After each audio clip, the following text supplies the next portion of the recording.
I used to be a classical trombone player. A lip injury cut that career short, so I learned how to play jazz guitar. Thanks to my classical training, I learned guitar pretty quickly, except for the chord symbols. Classical theory labels chords differently than, well, every other kind of music, and I had to learn what all those chord symbols meant. This would be a really long lesson if I showed you how to play every chord. I've got other videos and even a couple books for that.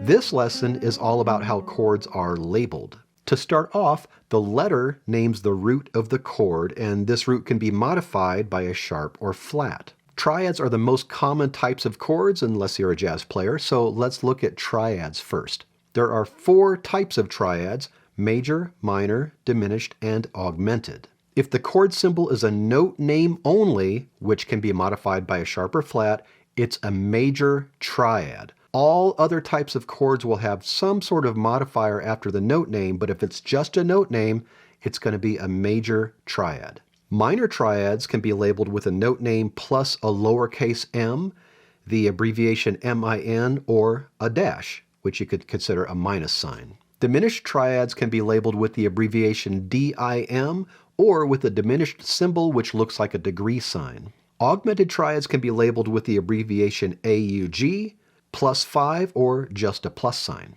Now, if you play any type of rock, you've probably played a lot of power chords. Power chords can be labeled with the number 5 or no 3. In other words, no third in the chord. It's an open fifth. If an entire song or section is meant to be played with power chords, it also might just say power chords at the beginning of the music, and then you just play everything as a power chord. In a sus chord, the third of the chord is changed to either a perfect fourth above the root or a major second above the root, and sus is short for suspended. Sus4 chords are the most common of these, and they'll be labeled sus4 or sometimes just sus with the understanding that it's a sus4.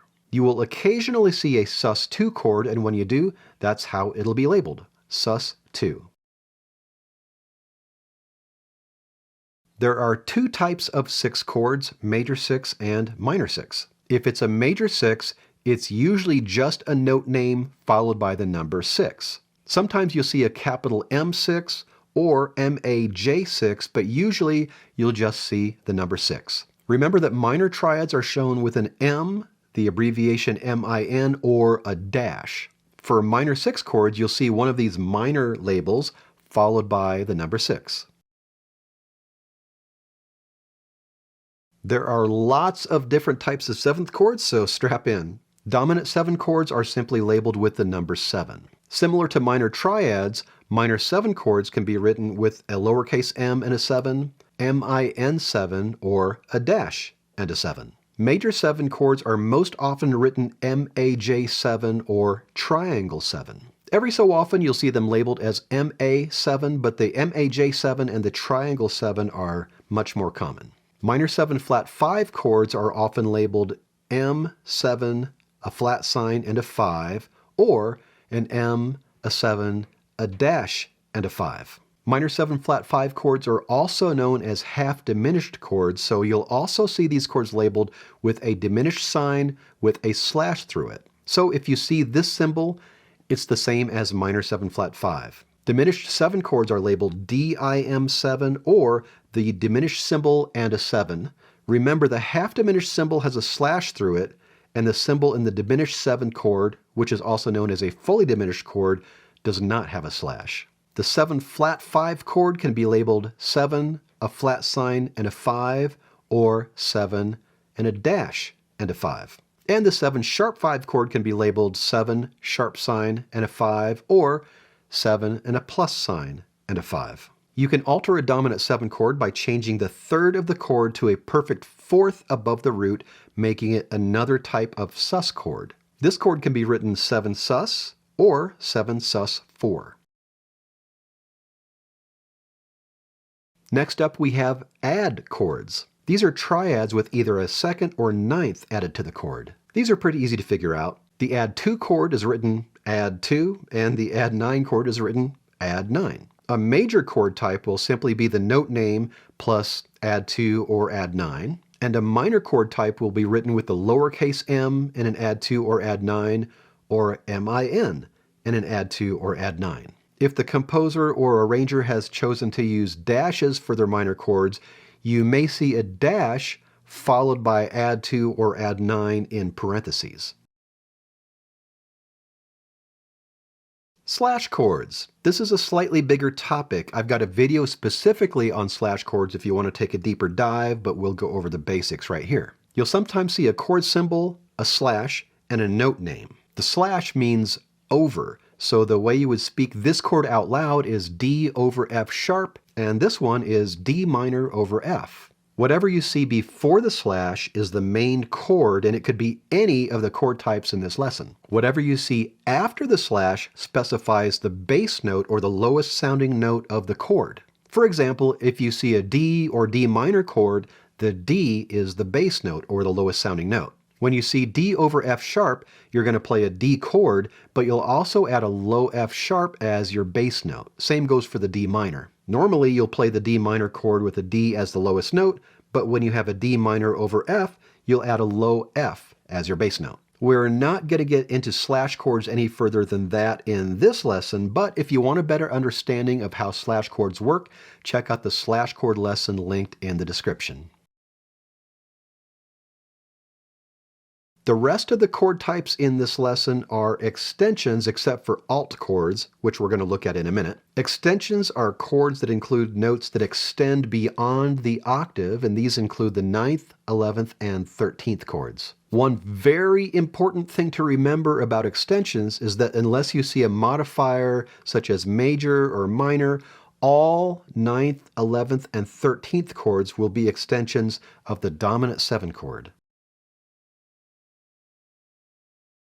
To construct a 9th chord, you take a 7th chord and stack another 3rd on top. A complete 9th chord includes a root, 3rd, 5th, 7th, and 9th. Fortunately, you do not need to play every single one of those notes for it to count as a 9th chord. For most 9th chords, you're fine playing the root, 3rd, 7th, and 9th. A 9th chord that is an extension of a dominant 7 chord is simply written with the note name followed by the number 9. And we just call these dominant 9 chords 9th chords. The major 9 chord is an extension of the major 7 chord and is most often written MAJ9 or triangle 9. The minor 9 is an extension of the minor 7 chord and can be written lowercase m and a 9, min9, or dash 9. The 5th of any type of 9th chord is assumed to be a perfect 5th unless marked otherwise. If the 5th is altered, it's almost always going to be in a dominant 9 chord, which again is simply written with the number 9. If the 5th of a 9th chord is raised, it'll be marked 9, sharp sign, and a 5, or 9 plus sign and a 5. If the 5th of a 9th chord is lowered, it'll be marked 9, flat sign, and a 5, or 9-5. Sometimes the 9th of a 9th chord can be altered, and we're still talking about extensions of the dominant 7 chord here. When the 9th of a 9th chord is raised, it'll be written 7, sharp sign, and a 9, or 7 plus 9. And it'll almost always be preceded by the number 7 to clarify that this is a dominant 7 extension. When the 9th of a 9th chord is lowered, it'll be written 7, flat sign, and a 9, or 7-9, again preceded by the number 7. When the 9th and the 5th are altered, you're going to see a whole lot of 7s, 9s, and 5s.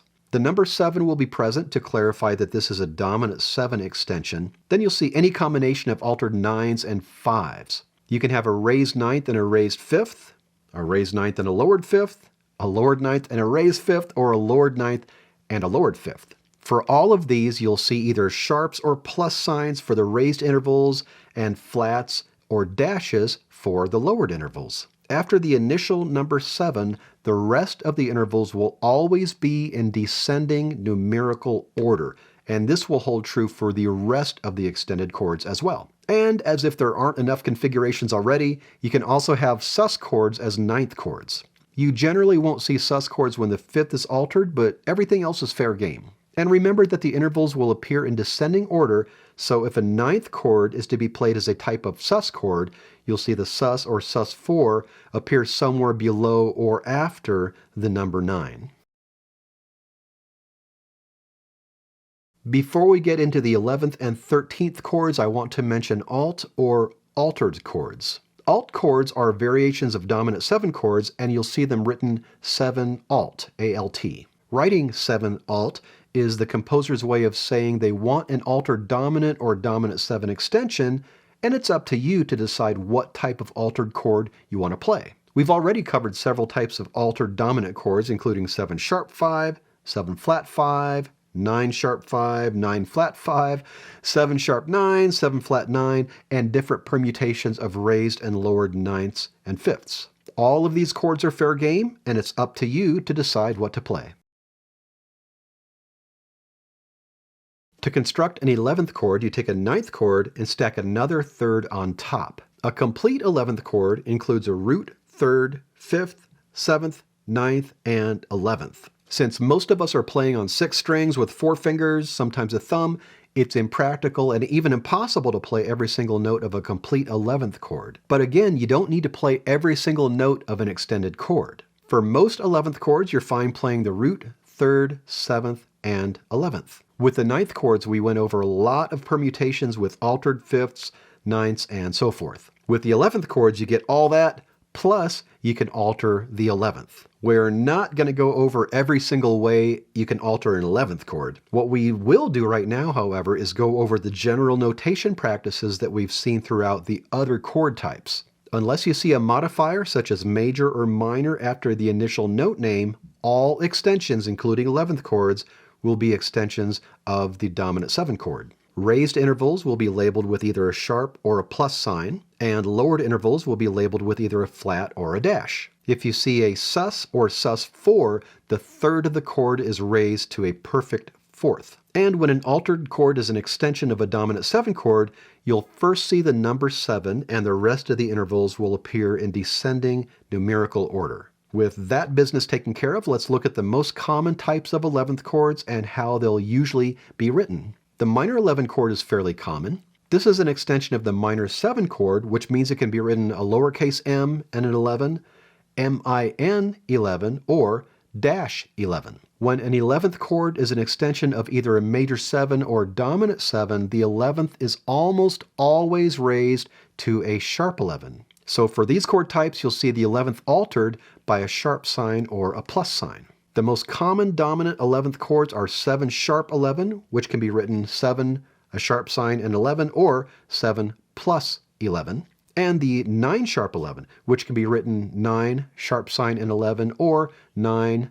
plus 11. The only difference between these two is that the 7 sharp 11 may or may not include the 9th, while the 9 sharp 11 does include the 9th. And of course, you can include altered 5ths and 9ths. Again, we're not going to get into all the variations here, but after the number 7, any altered notes will appear in descending numerical order. As with the dominant 11 chords, the 11th is almost always raised in major 11th chords. So again, you'll see the 11th altered by a sharp sign or a plus sign. The major 7 sharp 11 chord will appear as MAJ7 sharp sign and 11, MAJ7 plus 11, or with triangles, triangle 7 sharp sign 11, or triangle 7 plus sign 11. Similarly, the major 9 sharp 11 will appear as MAJ9 sharp sign 11, MAJ9 plus sign 11, triangle 9 sharp sign 11, or triangle 9 plus sign 11. Last but not least, we have our 13th chords. To construct a 13th chord, you take an 11th chord and stack another third on top. A complete 13th chord includes a root, 3rd, 5th, 7th, 9th, 11th, and 13th, which is more notes than we have strings. As with the other extensions, you don't need to play every single note of an extended chord. For most 13th chords, you're fine playing the root, 3rd, 7th, and 13th. 13th chords are dominant chord extensions, so we don't have to talk about major or minor 13th chords. Your standard 13th chord is simply written with the number 13 after the root note name. And then there are the permutations, but the same rules apply. Altered intervals will be marked with sharps, flats, pluses, or dashes, and after the initial number 7, any other notes will appear in descending numerical order. I've attempted to be thorough here, but if I've missed anything or if you have any questions, please let me know in the comments. If you'd like to learn how to play some of these chords, check out my Rhythm Guitar Book 3, 3-note jazz guitar chords, or if you're just getting into movable chord shapes, check out First Movable Guitar Chords. I'll leave links for all my books in the description. If you're interested in the theory side of things, check out this playlist for guitar theory modules. And for more guitar lessons, music theory, and solo guitar arrangements, please subscribe.